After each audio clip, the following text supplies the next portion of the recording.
नमस्कार दोस्तों। प्रदोष व्रत भगवान शिव को समर्पित होता है और इस दिन प्रदोष काल में भोलेनाथ का विधि विधान से पूजन किया जाता है। सावन माह में आने वाले प्रदोष व्रत का विशेष महत्व होता है क्योंकि सावन का महीना और प्रदोष व्रत दोनों ही भोलेनाथ को समर्पित हैं। सुहागिन महिलाएं प्रदोष व्रत दाम्पत्य जीवन में खुशहाली और सुख समृद्धि के लिए रखते हैं। सावन का महीना जल्द ही खत्म होने वाला है, तो आइए जानते हैं कि सावन का आखिरी प्रदोष व्रत किस दिन रखा जाएगा और इसकी पूजा का शुभ मुहूर्त क्या होगा। दोस्तों, पंचांग के अनुसार सावन माह के शुक्ल पक्ष की त्रयोदशी तिथि के दिन प्रदोष व्रत रखा जाता है, जो कि इस बार 28 अगस्त दिन सोमवार को शाम 6:22 पर शुरू होगी और 29 अगस्त दिन मंगलवार को दोपहर 2:47 पर समाप्त होगी।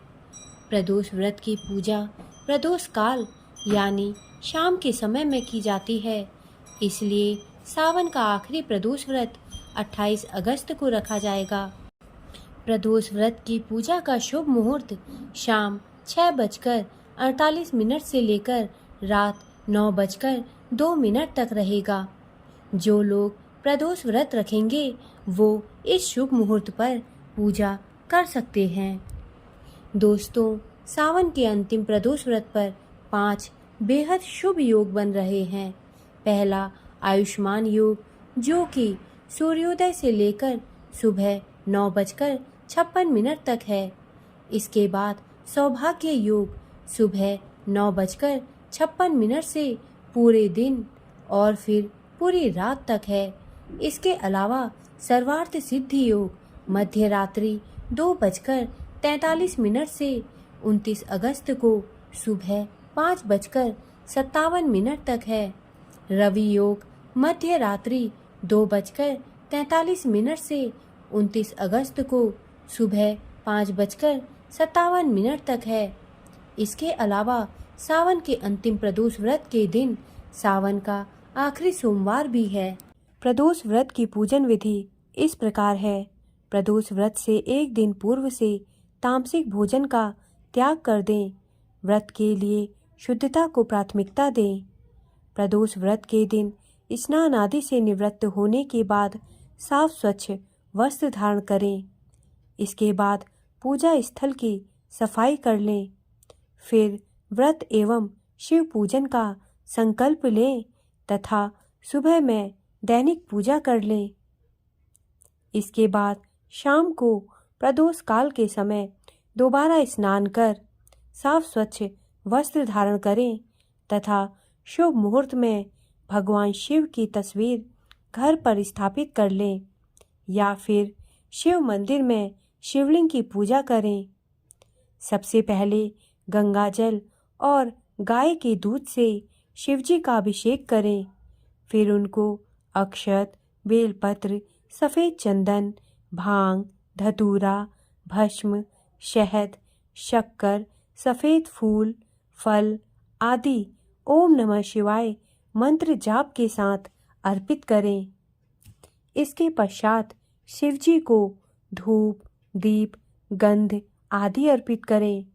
फिर शिव चालीसा और प्रदोष व्रत की कथा का पाठ करें। आप चाहें तो किसी शिव मंत्र का जाप 108 बार कर सकते हैं। पूजा के अंत में भगवान शिव की आरती उतारें तथा भगवान शिव से अपनी मनोकामना व्यक्त करके उनसे क्षमा प्रार्थना कर लें। फिर प्रसाद का वितरण करें। व्रत में दान करने का महत्व होता है, इसलिए आप किसी ब्राह्मण या गरीब को दान की वस्तुएं निकालकर अलग रख दें। सुबह उसे दे दें। दान के बाद अगले दिन प्रातः स्नान और पूजा के बाद पारण करके व्रत को पूरा करें। कुछ लोग व्रत वाले दिन ही रात में पूजा के बाद पारण कर लेते हैं। यदि आपके यहाँ ऐसा है तो वैसे ही करें। शिव मंदिर में पूजा करते हैं तो शिव परिवार के साथ गणनंदी की भी पूजा करें। नंदी भगवान शिव के सबसे प्रिय गण हैं। दोस्तों, प्रदोष व्रत का बहुत अधिक महत्व होता है। इस दिन भगवान शिव को जलाभिषेक किया जाता है और शाम के समय प्रदोष काल में पूजा की जाती है। जिन लोगों की कुंडली में चंद्र दोष होता है उन्हें प्रदोष व्रत रखकर भोलेनाथ का पूजन जरूर करना चाहिए। इससे चंद्र दोष का प्रभाव कम होता है और तनाव से भी मुक्ति मिलती है। सावन का आखिरी प्रदोष सोमवार के दिन पड़ रहा है और कहते हैं कि सोम प्रदोष व्रत के दिन भगवान शिव स्वयं शिवलिंग में वास करते हैं, इसलिए इसका महत्व और अधिक बढ़ जाता है। सोम प्रदोष व्रत की कथा इस प्रकार है। पौराणिक कथा के अनुसार एक नगर में एक ब्राह्मणी रहती थी। उसके पति का स्वर्गवास हो गया था। उसका अब कोई भी आश्रयदाता नहीं था, इसलिए प्रातः होते ही वह अपने पुत्र के साथ भीख मांगने निकल पड़ती थी। भिक्षाटन से ही वह स्वयं व पुत्र का पेट पालती थी।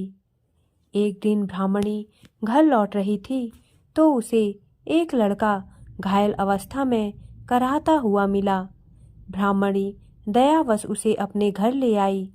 वह लड़का विदर्भ का राजकुमार था। शत्रु सैनिकों ने उसके राज्य पर आक्रमण कर उसके पिता को बंदी बना लिया था और राज्य पर नियंत्रण कर लिया था, इसलिए वह मारा मारा फिर रहा था। राजकुमार ब्राह्मण पुत्र के साथ ब्राह्मणी के घर रहने लगा। एक दिन अंशुमती नामक एक गंधर्व कन्या ने राजकुमार को देखा तो वह उस पर मोहित हो गई। अगले दिन अंशुमती अपने माता पिता को राजकुमार से मिलाने लाई।